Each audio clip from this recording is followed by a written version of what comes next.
Assalamualaikum warahmatullahi wabarakatuh. Waalaikumsalam. Waalaikumsalam warahmatullahi wabarakatuh. Oh iya, untuk yang sudah masuk Zoom, dipersilakan menyalakan kameranya ya.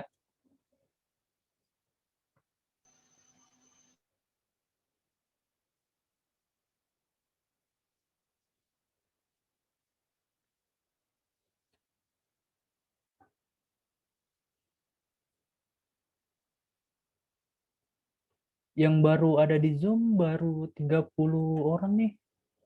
Kalian totalnya ada 35 ya? Iya Pak, 35. Iya Pak, 35. Ada yang tahu sisanya kemana?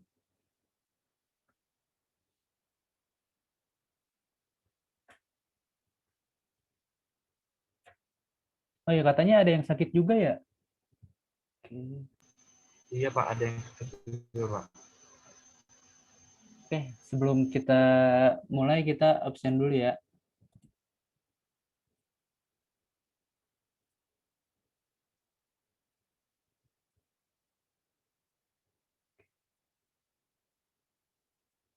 Sebelah si Senam, wali kelasnya Bu Engkong. Oke. Yang pertama Adiza. Hadir, Pak.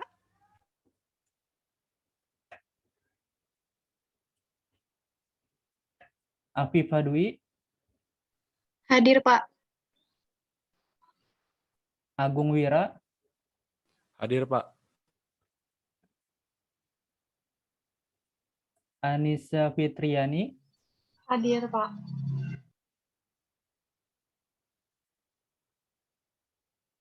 Sebentar ya.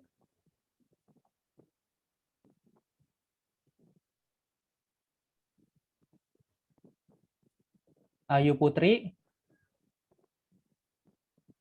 Hadir, Pak. Damario. Damario. Belum ada. Oke. Danita. Hadir, Pak.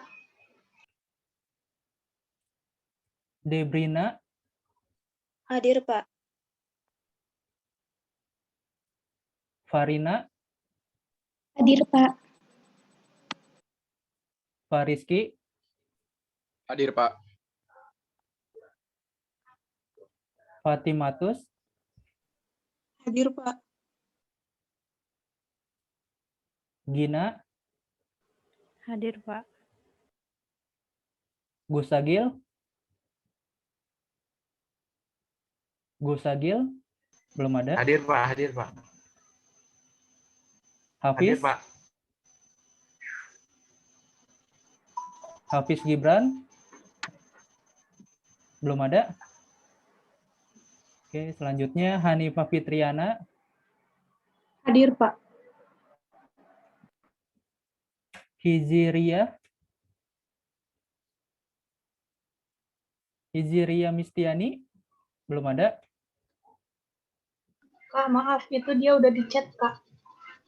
Oh ya, sebentar.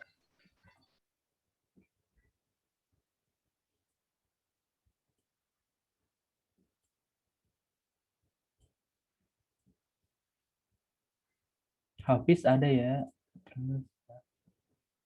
Tadi Hijriah ada? Zria ada, itu di chat.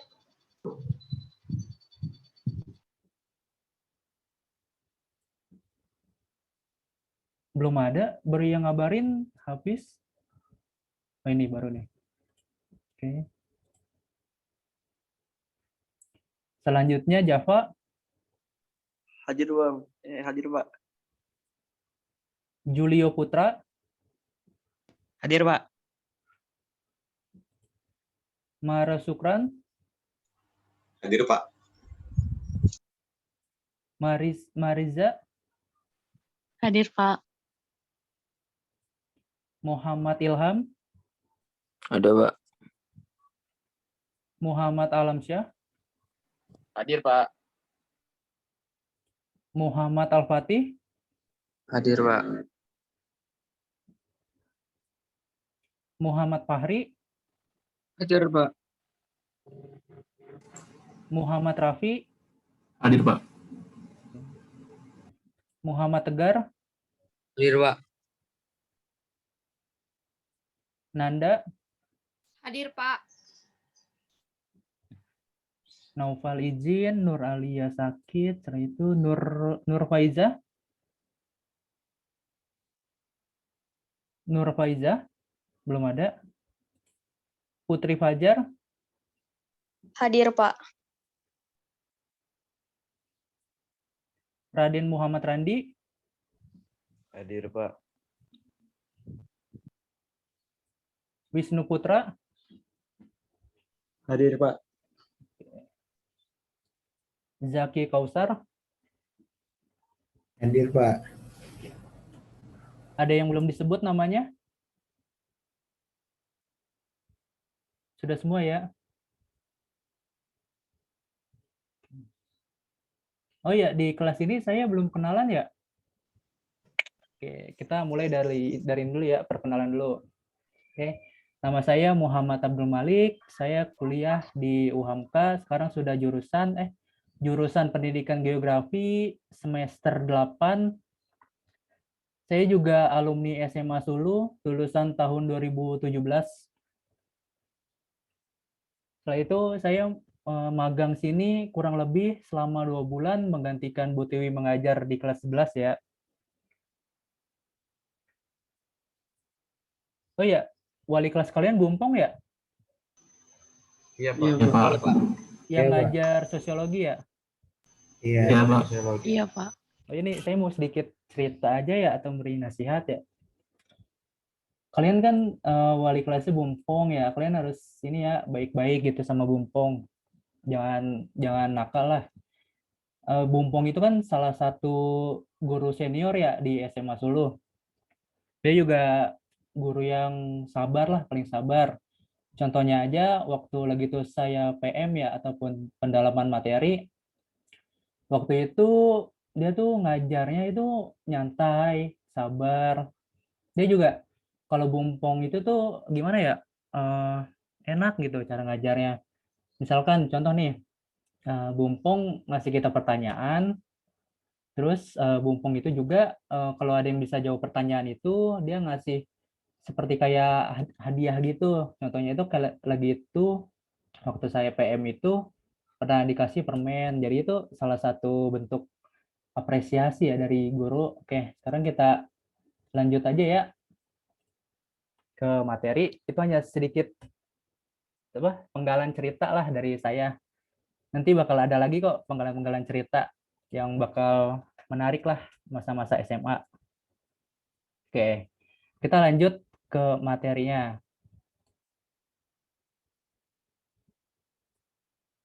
Oke, sekarang kita masuk ke materi mitigasi dan adaptasi bencana alam.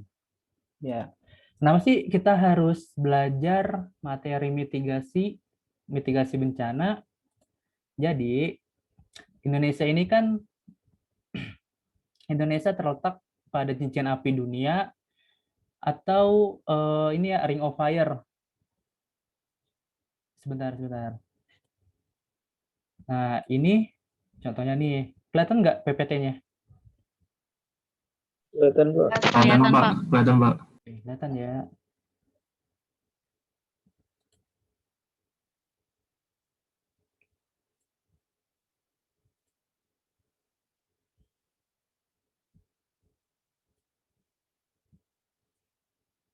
Nah, jadi kan Indonesia itu kan terkenal dengan cincin api dunia atau Ring of Fire. Setelah itu juga Indonesia berada di garis khatulistiwa yang rawan akan bencana seperti gempa bumi, tsunami, longsor, banjir. Itu. Maka dari itu, kita sebagai masyarakat perlu mengetahui bagaimana cara mencegah, memperbaiki, maupun mengetahui jika terjadi bencana secara tiba-tiba. Oh ya, ini yang di share screen saya itu masih PPT ya? Masih PPT kan? Iya, Pak. Iya, Pak, masih PPT. Peta. Oke.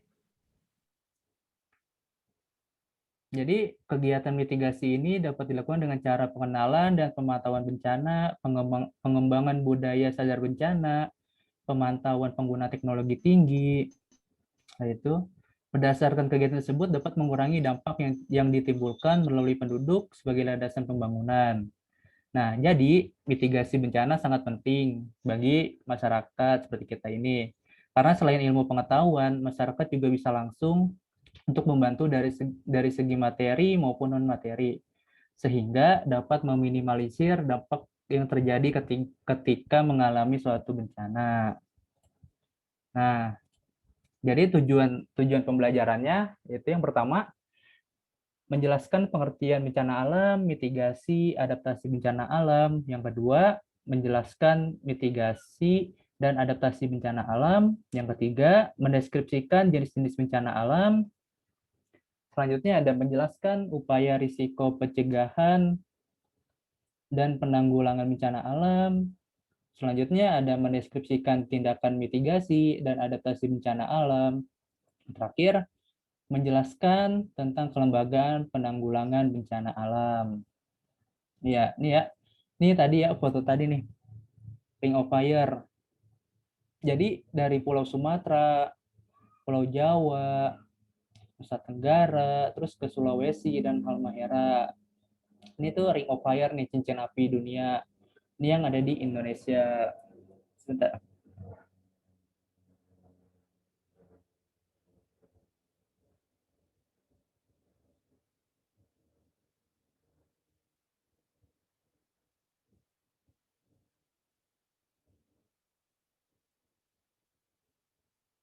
Oke, kita lanjut.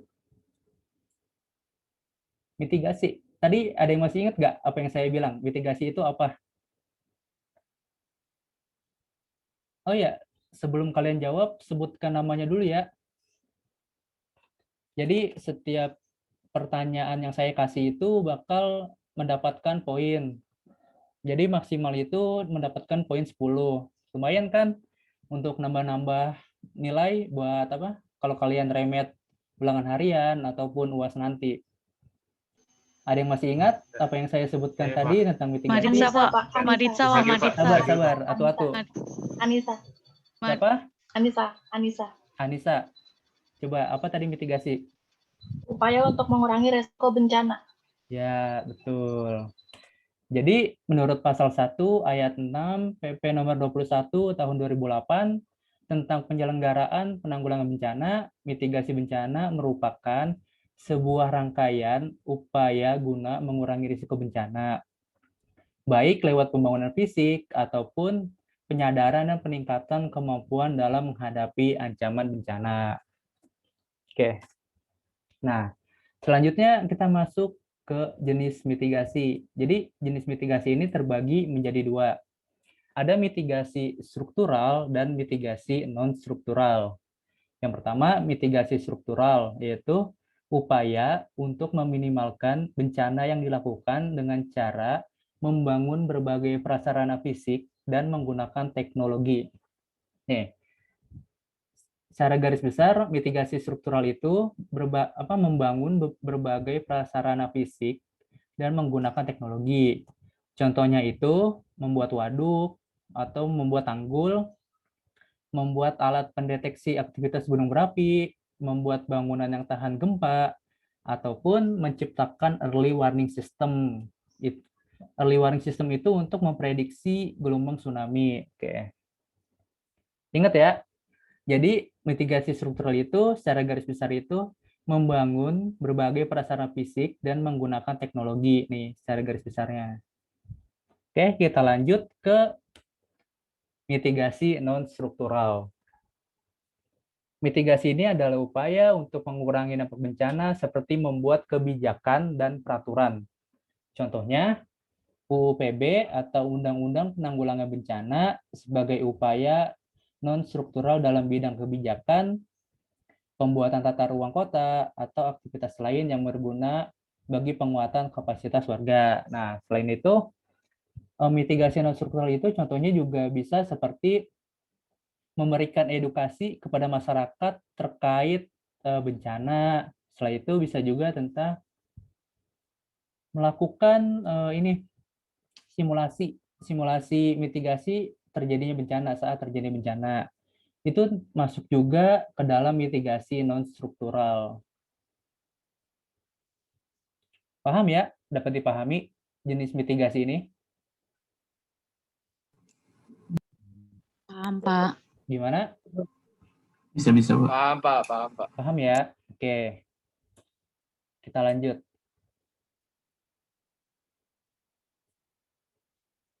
Jadi secara garis besarnya ini membuat kebijakan ataupun peraturan ya, mitigasi non struktural. Oke, kita lanjut ke tujuan mitigasi. Yang pertama itu ada meminimalisir risiko korban jiwa. Yang kedua, meminimalisir kerugian ekonomi. Yang ketiga, pedoman bagi pemerintah untuk membuat rencana pembangunan di masa depan. Meningkatkan public awareness atau kesadaran masyarakat dalam menghadapi risiko dan dampak bencana. Yang terakhir, membuat masyarakat merasa aman dan nyaman. Itu tujuan mitigasi. Oke, selanjutnya kita masuk ke bencana. Ada yang tahu bencana itu apa?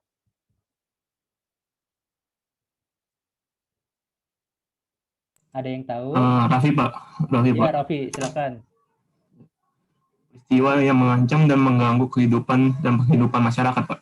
Ya, betul. Yang lain ada yang ingin menambahkan tentang mitigasi? Tentang Anissa, bencana? Anissa, Pak Rizky, Pak. Pak Rizky, Pak. Anissa boleh nggak? Sabar. Siapa? Anissa. Pak Yang Rizky. lain coba. Tadi kan Anissa udah. Yang lain coba. Pak Rizky, Pak. Julio, Pak. Pak Rizky coba. Pak Rizky, Pak. Ya, Pak Rizky, silakan. Kejadian yang bisa disebabkan oleh manusia maupun alam. Ya, betul. Ada lagi yang ingin menambahkan terkait bencana? Ayo, siapa tadi? Julio, Pak. Fahri. Julio, Pak. Coba Julio. Maritza, Pak. Coba Fahri, Julio. Pak. Apa Julio? Suatu peristiwa alam yang mengakibatkan dampak besar bagi populasi manusia.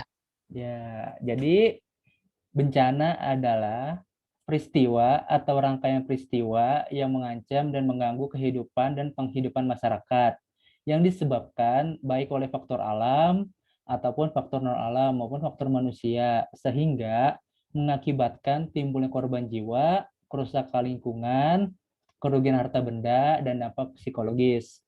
Itu menurut UUD nomor 24 tahun 2007. Jadi secara garis besar bencana itu rangkaian atau peristiwa yang mengancam dan mengganggu kehidupan dan penghidupan masyarakat sehingga mengakibatkan timbulnya korban jiwa, kerusakan lingkungan, kerugian harta benda, dan dampak psikologis. Oke, dapat dipahami ya terkait bencana ini? Iya, Pak. Ya, Pak. Oke, kita lanjut. Nah, selanjutnya bencana terbagi menjadi 3. Yang tadi ada bencana alam, bencana non-alam, dan bencana sosial. Yang pertama bencana alam, yaitu bencana yang diakibatkan oleh peristiwa atau serangkaian peristiwa yang disebabkan oleh alam. Nah, selanjutnya kalau non-alam itu suatu peristiwa atau rangkaian peristiwa yang disebabkan oleh non-alam. Yang ketiga, bencana sosial. Bencana sosial adalah bencana yang diakibatkan oleh serangkaian atau serangkaian peristiwa yang disebabkan oleh manusia. Oke, lanjut. Nah, kita lanjut ke contoh bencana alam. Pengelompokan jenis bencana alam berdasarkan penyebabnya sebagai berikut. Nah, yang pertama nih, sebentar. Yang pertama, bencana alam yang disebabkan oleh dinamika litosfer. Ada yang tahu kan dinamika litosfer itu apa? Ada yang tahu? Dinamika litosfer. Udah belajar kan tentang litosfer? Apa? Ayo, ada yang ingat? Litosfer itu apa?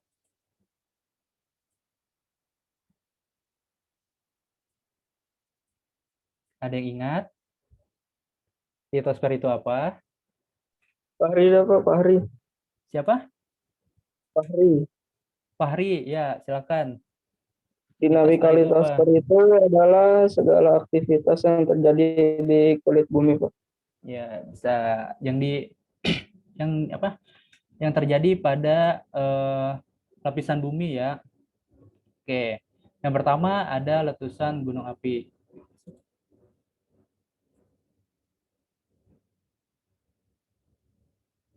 Ya, itu di grup ada di chat itu Hizria bilang pergeseran lempeng, ya bisa. Oke, saya jelasin dulu ya. Yang pertama, letusan gunung api. Bencana akibat letusan gunung api berhubungan dengan proses dan material yang dikeluarkan oleh gunung api pada saat terjadinya letusan. Pada letusan gunung api, bencana dapat ditemukan oleh lontaran material, piroklastik, awan panas, aliran lava, gas beracun, abu vulkanik, hingga aliran lahar. Oke. Ada yang tahu erupsi gunung api yang masih terjadi sampai saat ini? Contohnya ada yang tahu? Erupsi gunung api Tegar, Pak. Tegar, ya, di mana contohnya? Di Gunung Krakatau di Banten, Pak. Ya, itu masih aktif. Selain itu, selain Mariski, Krakatau, Pak. Maritza, Pak, Maritza. Mariski, Pak. coba Marisa. Pak, Gunung Sinabung. Ya, benar. Itu juga masih ini ya, masih ada erupsi, masih mengalami erupsi. Yang lain ada yang tahu? Ayo. Siapa? Iya, Pak. Saya bagus lagi, Coba Ayu Putri. Gunung Merapi, Pak. Ya, Gunung Merapi itu juga salah satu gunung yang masih aktif ya. Kalau nggak salah, beberapa bulan yang lalu mengalami erupsi ya, Gunung Merapi itu. Gunung Sinabung juga tuh. Gunung Sinabung berapa kali erupsi gitu pada bulan-bulan lalu tuh. Bulan Januari kalau nggak salah, Gunung Sinabung itu erupsi 27 kali kalau nggak salah ya, menurut info yang saya dapat itu. Oke, selanjutnya kita ke tanah longsor. Nih, tanah longsor merupakan gerakan massa batuan atau tanah menuruni lereng atau tebing. Longsor dapat dipicu oleh curah hujan yang tinggi, gempa bumi, atau letusan gunung api. Ada yang tahu di mana contohnya? Yang kasus di Indonesia? Tanah longsor? Tegar, Pak, Tegar. Siapa? Tegar. Tegar, ya. Coba di mana? Di Sumedang, Jawa Barat, Pak. Ya, itu Sumedang ya. Pernah terjadi tanah longsor. Oke, selanjutnya kita masuk ke gempa bumi. Gempa bumi merupakan getaran pada permukaan bumi yang diakibatkan oleh pergerakan atau interaksi lempeng tektonik serta aktivitas vulkanik. Kerusakan yang terjadi akibat gempa bumi umumnya berupa kerusakan bangunan, retakan tanah, sehingga merusak jalan, jembatan, jaringan pipa air, gas, listrik, dan telekomunikasi. Ada yang tahu di mana nih contohnya? Maritza, Pak. Coba yang lain dulu, yang lain. Fatimatus tahu gempa bumi yang pernah terjadi di Indonesia ada di mana?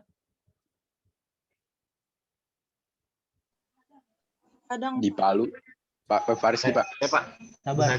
Fariski, Pak. Tadi di mana Fatimatus? Padang. Ya, itu bisa pernah terjadi juga gempa bumi. Tadi siapa lagi? Fariski, Pak. Pak. Fariski, Pak. Sabar. Gusagil. Siapa? Gusagil. Ya, coba. Di mana tadi? Gusagil ya? Nias, Pak. Ya, Gusagil di mana? Gusagil. Di Aceh, Pak. Ya, di Aceh pernah terjadi juga. Oke. Kita lanjut ke banjir. Nih.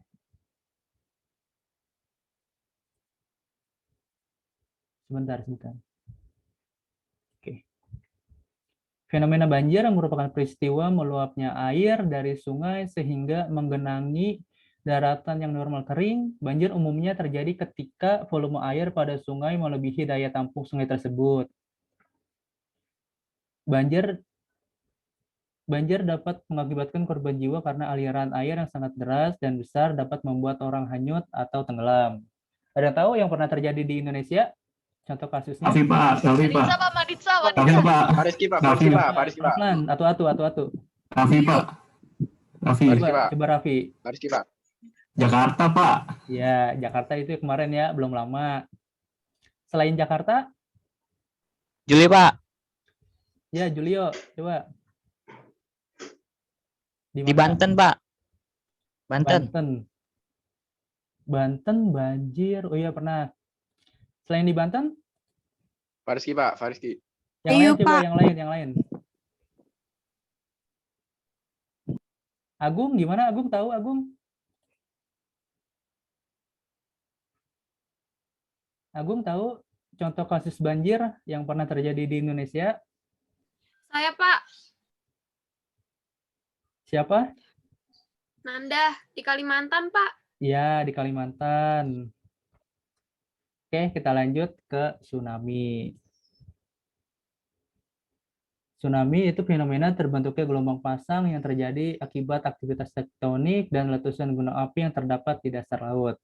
Gelombang tsunami dapat terjadi sangat cepat hingga mencapai 600 km per jam dan dapat memiliki ketinggian hingga puluhan meter ketika mencapai pantai atau daratan. Ada yang tahu di mana contoh kasus tsunami ini, bencana tsunami?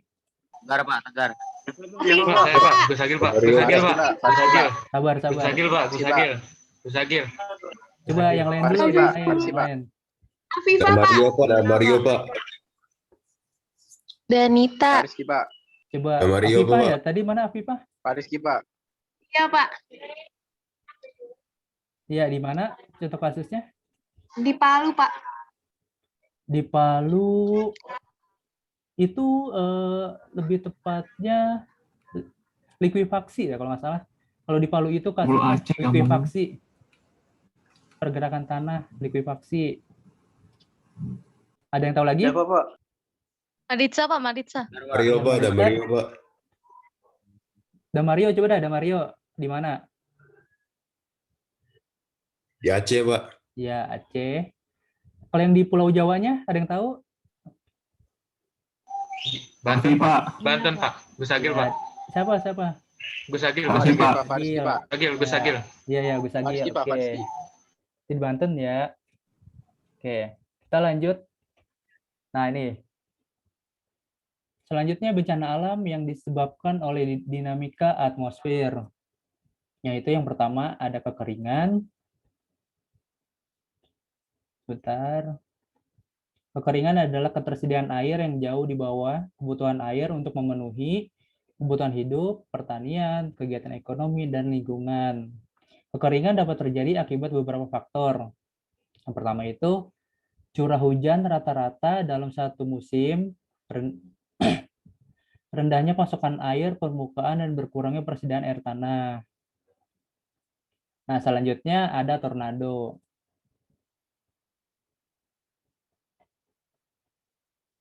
Tornado adalah pusaran udara yang bergerak cepat dan berbentuk corong spiral. Tornado umumnya berkaitan erat dengan pertumbuhan awan badai. Kecepatan tornado berkisar mulai dari 72 km per jam hingga lebih dari 400 km per jam.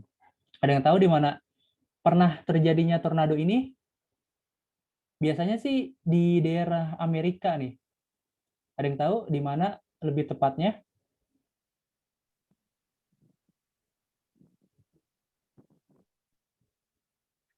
Ada yang tahu? Tornado ini?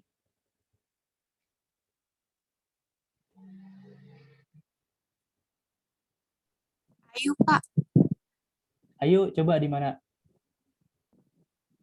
Di Texas waktu itu lihat di Instagram orang Indo yang tinggal di Texas. Ya, di situ juga. Terus salah satu contohnya juga pernah terjadi di Provinsi Manitoba, yaitu di Kanada. Itu juga pernah terjadi tornado ini. Oke, sekarang kita lanjut ke contoh bencana non alam. Sebentar ya. Sebentar.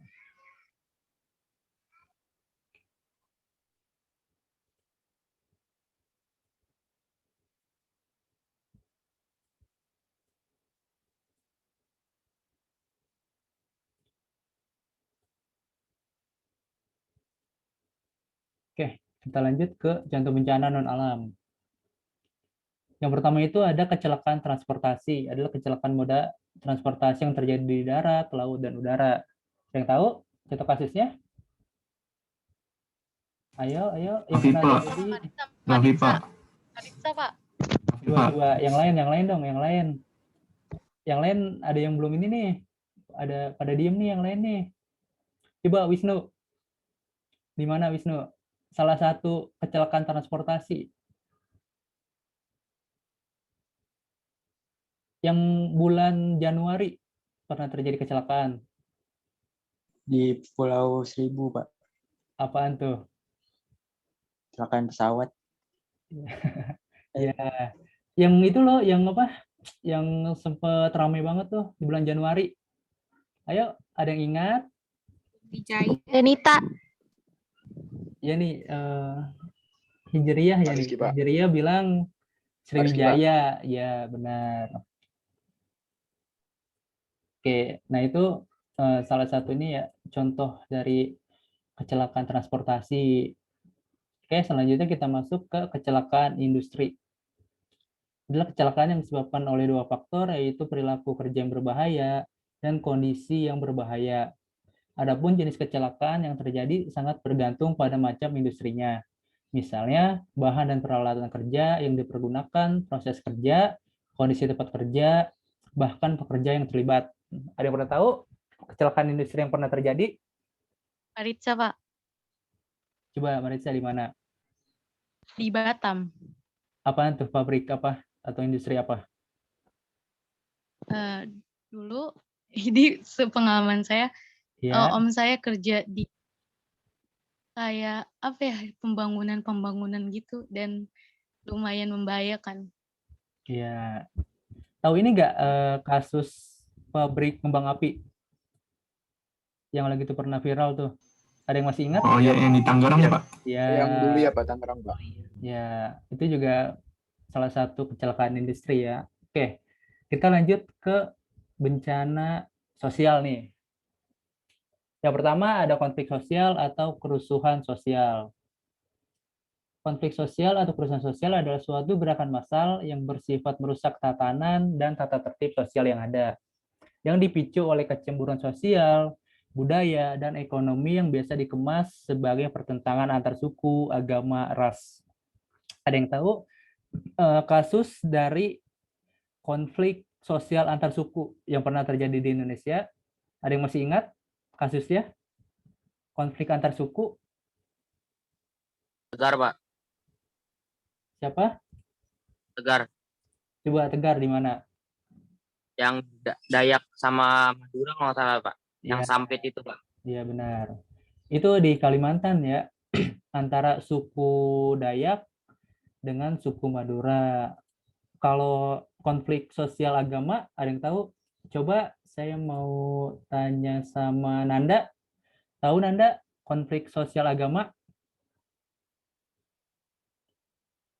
yang pernah terjadi di Indonesia?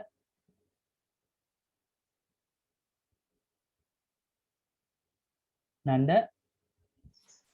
Belum tahu, Pak. Oke, coba Adiza tahu Adiza? Konflik agama yang pernah terjadi di Indonesia?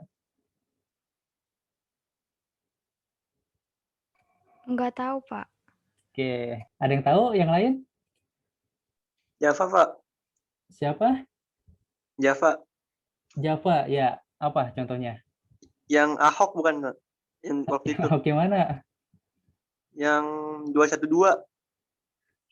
Iya nggak sih? Itu Yang waktu itu. gimana ya? Oke, jadi ini aja ya. Yang penghinaan Al-Quran, Pak. Ya, itu masuk Iya. ke kerusuhan ya bisa. Tapi contohnya itu bisa ini masih ingat nggak konflik di Maluku antara agama Islam dengan Kristen? Masih ingat? Nah, itu juga salah satu contoh dari konflik agama yang pernah terjadi di Indonesia, itu di Maluku antara agama Islam dengan agama Kristen. Oke, kita lanjut ke aksi teror. Yaitu aksi yang dilakukan oleh setiap orang yang dengan sengaja menggunakan kekerasan atau ancaman kekerasan sehingga menimbulkan suasana teror atau rasa takut terhadap orang secara meluas atau menimbulkan korban yang bersifat massal dengan cara merampas kemerdekaan sehingga mengakibatkan hilangnya nyawa dan harta benda, mengakibatkan kerusakan atau kehancuran terhadap objek-objek vital yang strategis atau lingkungan hidup atau fasilitas publik internasional. Ada yang tahu contoh kasusnya? Aksi teror. Raffi, Pak. Coba Raffi, di mana? OPM bukan, Pak? Di OPM. Papua. OPM itu bisa termasuk. Yang lain selain itu? Marah, Pak. Kalau kudeta yang di Myanmar, Pak. Gina bilang bom di Tamrin, ya. Siapa tadi? Ada yang bilang lagi? Siapa? Ayo, ada yang tahu lagi contohnya? Marah, Pak. Di Poso terorisme, Pak. Siapa tadi? Marah. Siapa? Nggak ini nih, nggak kelihatan di ininya nih namanya. Siapa tadi? Mara ya? Ya, di mana tadi? Di Poso, Pak. Ya, itu bisa. Tadi ada yang bilang di mana? Di Myanmar ya? Siapa tadi yang bilang di Myanmar? Pak Rizky, Pak. Ya, Pak Rizky itu juga salah satunya. Oke, kita nih gimana nih dari materi ini? Ada yang kurang paham atau bingung? Udah jelas atau gimana? Dari materi mitigasi, contoh bencana alam, contoh-contohnya. Udah pada paham? Paham, Pak. Paham, Pak. Paham ya? Paham, Pak. Oke, kita lanjut ke penanggulangan bencana atau tanggap darurat bencana. Ada yang tahu tanggap darurat bencana ini apa? Atau tanggap darurat bencana ini biasanya terjadi pada tahap sebelum terjadi bencana, atau saat terjadi bencana, atau sesudah terjadi bencana. Ada yang tahu penanggulangan bencana atau tanggap darurat bencana ada di tahap mana biasanya? Raffi boleh jawab lagi, Pak? Coba yang lain dulu, kasih kesempatan Oke, yang Pak. lain dulu.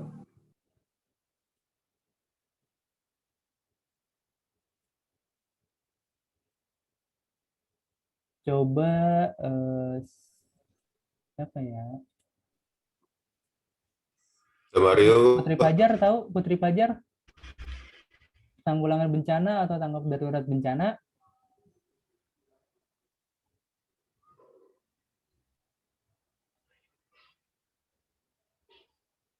Putri, gimana? Tahu? Apa Pak tadi?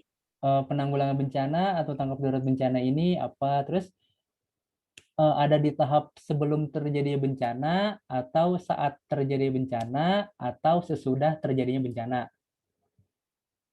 Penanggulangan bencana ini atau tanggap darurat bencana.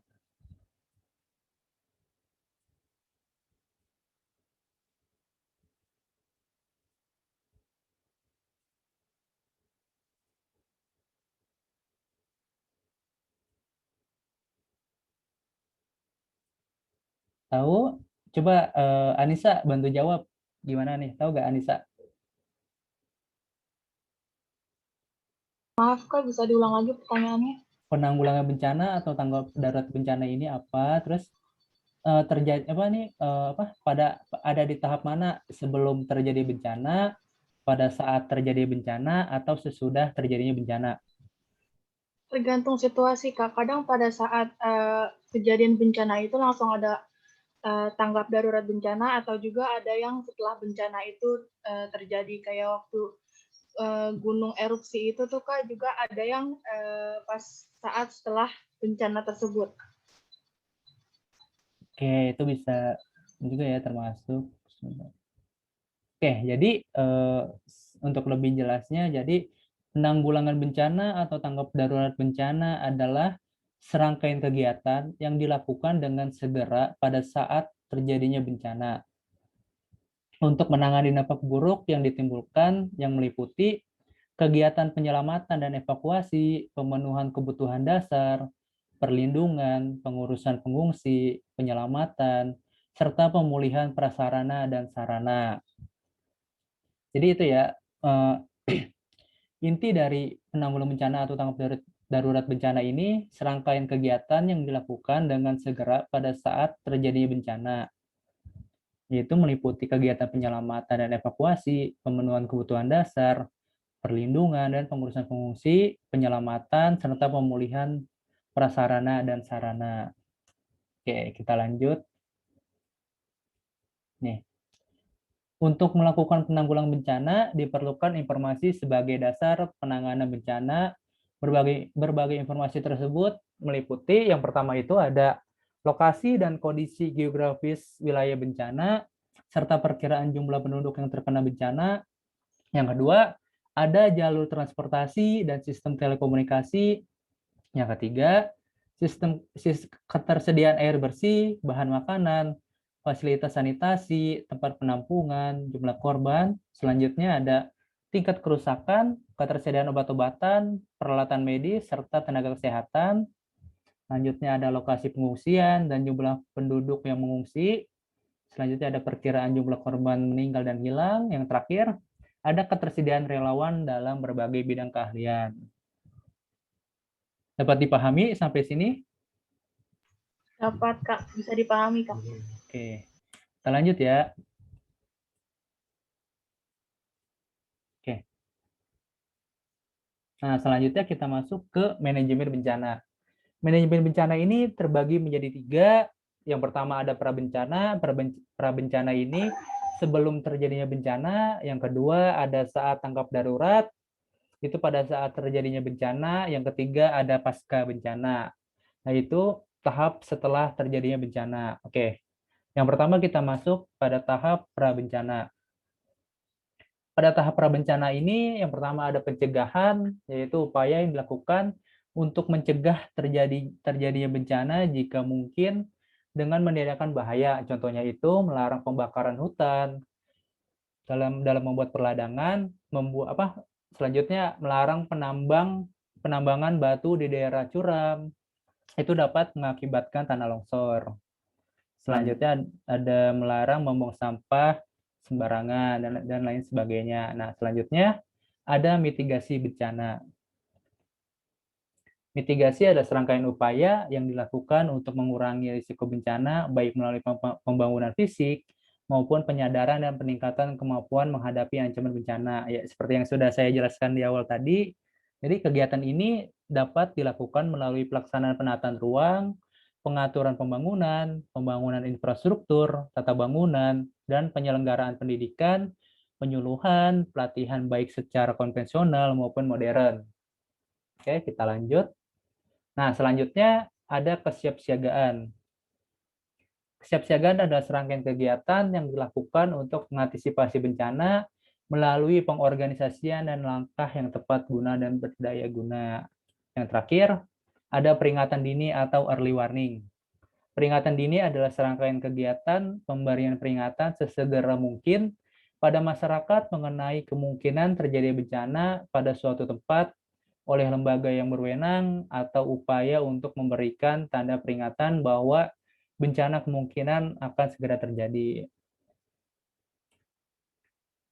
Nah, selanjutnya kita masuk pada tahap saat terjadi bencana.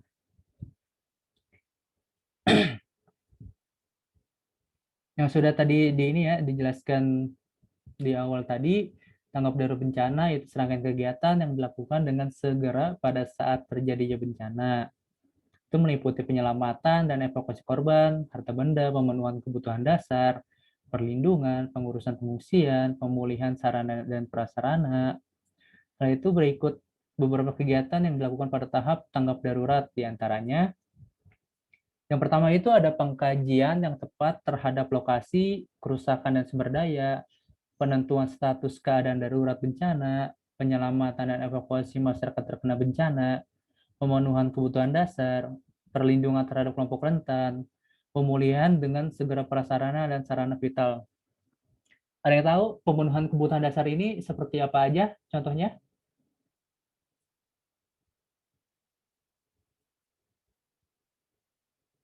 Pemenuhan kebutuhan dasar. Pak Rizky, Pak. Coba yang lain dulu, yang lain. Kasih kesempatan buat yang lain dulu nih, buat dapat poin. Ayo, ada yang tahu pemenuhan kebutuhan dasar itu seperti apa aja? Anissa boleh. Sebentar. Coba yang lain dulu, yang Anissa lain. udah jawab. Coba yang lain dulu, sebentar. Oke, Kak. Ayo, yang lain nih, ada yang masih belum jawab nih. Hafiz Gibran tahu pemenuhan kebutuhan dasar?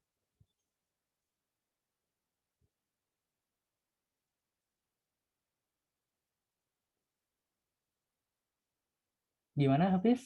Tahu pemenuhan kebutuhan dasar itu seperti apa aja contohnya?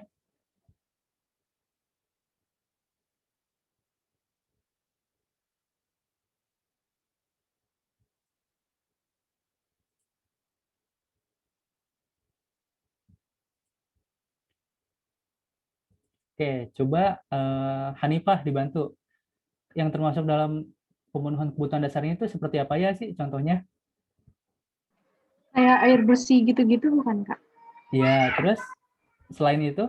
Terus bantuan pangan. Iya.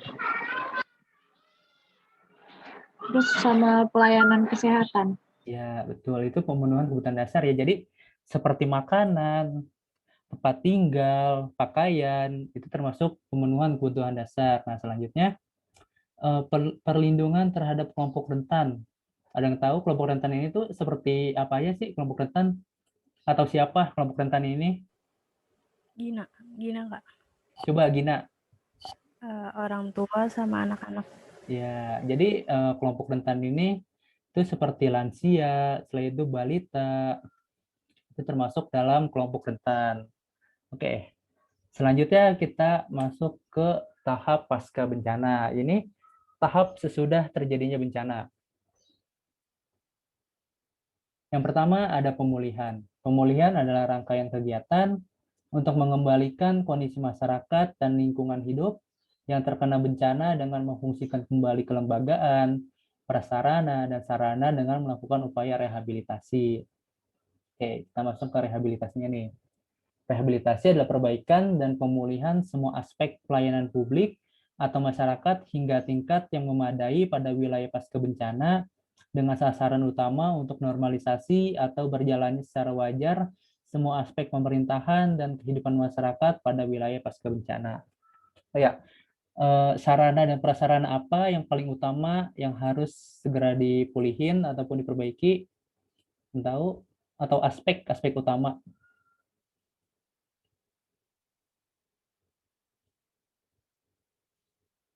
Mara tahu Mara? Siapa? Iya Mara. Aspek apa ataupun sarana dan prasarana apa yang harus segera dipulihin? Kalau jalanan gimana, Pak? Jalanan bisa. Setelah itu? Kayak jembatan gitu. Ya, itu ini ya transportasi gitu apa? Jalur. Nah, itu apa? Yang paling utama itu aspek kesehatan.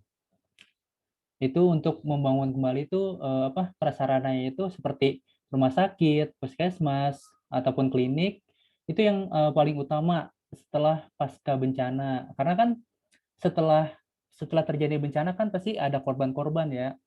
Jadi yang paling utama itu aspek kesehatan seperti rumah sakit, klinik ataupun puskesmas. Itu yang paling utama. Oke. Nah, ini tahap rekonstruksi. Rekonstruksi adalah perumusan kebijakan dan usaha serta langkah-langkah nyata yang terencana dengan baik, konsisten, dan berkelanjutan untuk membangun kembali secara permanen semua prasarana, sarana, dan sistem kelembagaan, baik tingkat pemerintah maupun masyarakat dengan sasaran utama tumbuh berkembangnya kegiatan perekonomian, sosial dan budaya, tegaknya hukum, dan ketertiban dan bangkitnya peran dan partisipasi masyarakat sipil dalam segala aspek kehidupan bermasyarakat di wilayah pasca bencana. Lingkup pelaksanaan rekonstruksi terdiri atas program rekonstruksi fisik dan program rekonstruksi non-fisik. Ada yang tahu contoh dari rekonstruksi fisik? Coba saya mau nanya Danita. Tahu nggak dari rekonstruksi fisik ini tuh apa aja?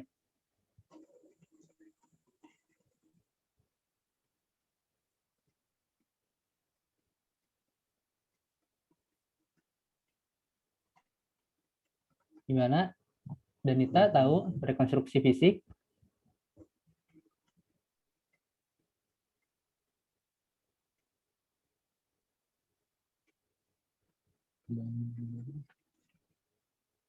Fatimatus tahu Fatimatus?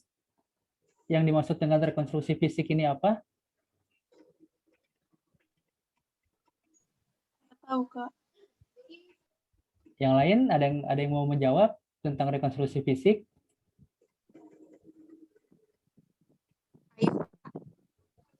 Siapa? Ayo. Ayo coba rekonstruksi fisik itu meliputi apa aja? Itu kayak bencana ya, Pak? Rekonstruksi fisik membangun kembali berarti apa nih? Oh, rehabilitasi. Jadi rekonstruksi fisik ini seperti membangun kembali tempat tinggal, perumahan, rumah gitu ya.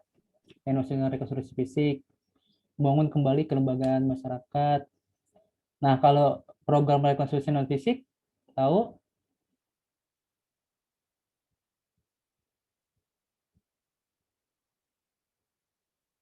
Ada yang tahu contoh dari rekonstruksi non fisik? Tidak ada yang tahu? Oke, jadi rekonstruksi non fisik ini contohnya itu seperti trauma healing, tahu nggak? Trauma healing. Jadi kan setelah terjadi bencana kan masyarakat tuh pada trauma ya. Nah, ini tuh rekonstruksi fisik ini tuh trauma healing untuk mengembalikan psikologis masyarakat ataupun mengembalikan mental masyarakat gitu agar tidak trauma lagi terhadap bencana. Oke, materi kita sampai di sini. Ada yang ingin bertanya ataupun kurang paham terkait materi? Gimana? Udah pada paham semua?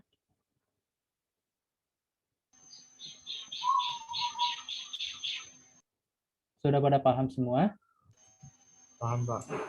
Paham, Pak. Paham, Pak. Atau saya ngejelasinnya terlalu cepat atau gimana? Tidak. Paham, Pas ya? Oke, tadi kan masih pada ini ya, ada yang belum bisa jawab. Nih, coba nih. Saya mau ini lagi nih, review lagi. Coba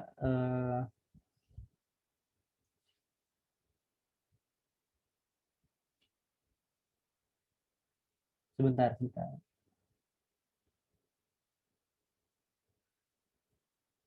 Julio, coba yang dimaksud dengan mitigasi itu apa?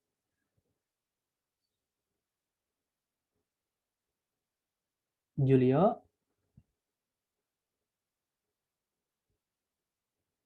Ya, nggak ada Ya, Pak. orang. Yang Ya, dimaksud Pak. dengan mitigasi itu apa? Segala upaya untuk mengurangi resiko bencana, Pak. Ya, betul. Sekarang coba Nanda, yang dimaksud dengan mitigasi struktural itu apa?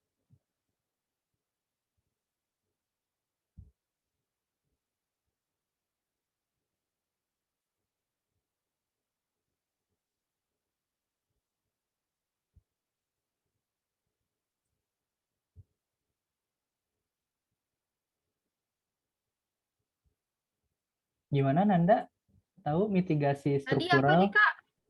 Mitigasi struktural itu apa? Contohnya apa?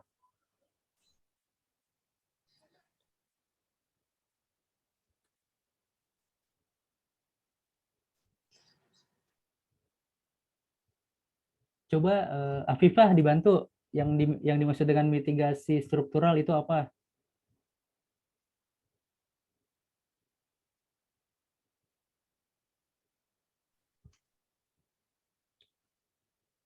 Upaya untuk meminimalkan bencana yang dilakukan dengan cara membangun berbagai prasarana fisik dan menggunakan teknologi. Contohnya?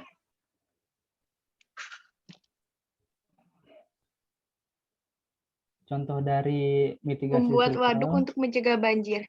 Ya, setelah itu, selain membuat waduk,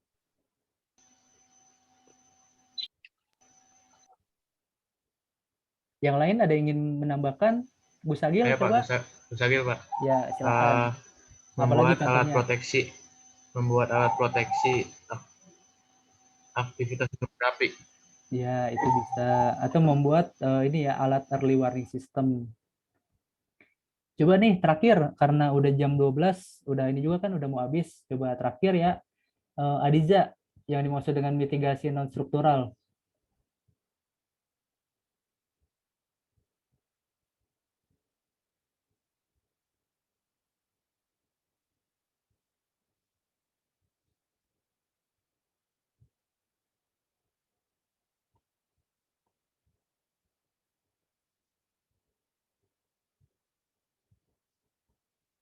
Perencanaan pada asuransi.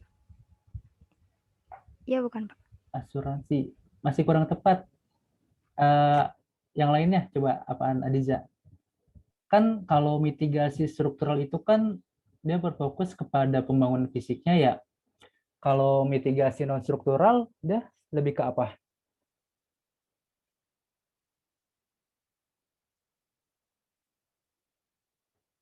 Perkembangan teknologi. Kalau teknologi itu masuknya ke mitigasi struktural. Oke, saya kasih clue dah. Yang berhubungan dengan masyarakat.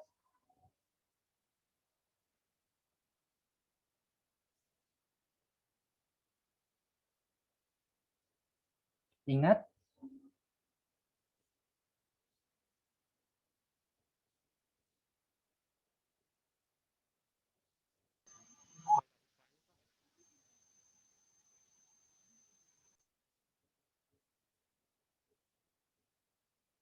Oke, jadi mitigasi struktural ini tuh berfokus pada pembuatan undang-undang ataupun peraturan. Bisa juga memberikan edukasi terhadap masyarakat terkait bencana, dan bisa juga melakukan pelatihan simulasi ya terkait bencana. Oke, untuk hari ini sampai di sini dulu ya materi kita. Kalau kalian ada pertanyaan ataupun kurang paham terkait materi, bisa langsung chat saya aja ya. Oh ya, link materi udah dikasih belum sama Afifah? Link webnya. Saya sudah ngasih di grup, Pak. Oke, jadi semua materi ini nanti saya masukin di link itu ya. Oke, saya cukupkan saja ya sampai di sini. Oke. Kurang lebihnya mohon maaf. Wassalamualaikum warahmatullahi wabarakatuh. Waalaikumsalam warahmatullahi wabarakatuh. Terima kasih ya Pak. Terima kasih ya udah join Zoom. Ya Pak, makasih Pak. Assalamualaikum. Makasih ya Pak. Assalamualaikum. Ya Pak, Assalamualaikum.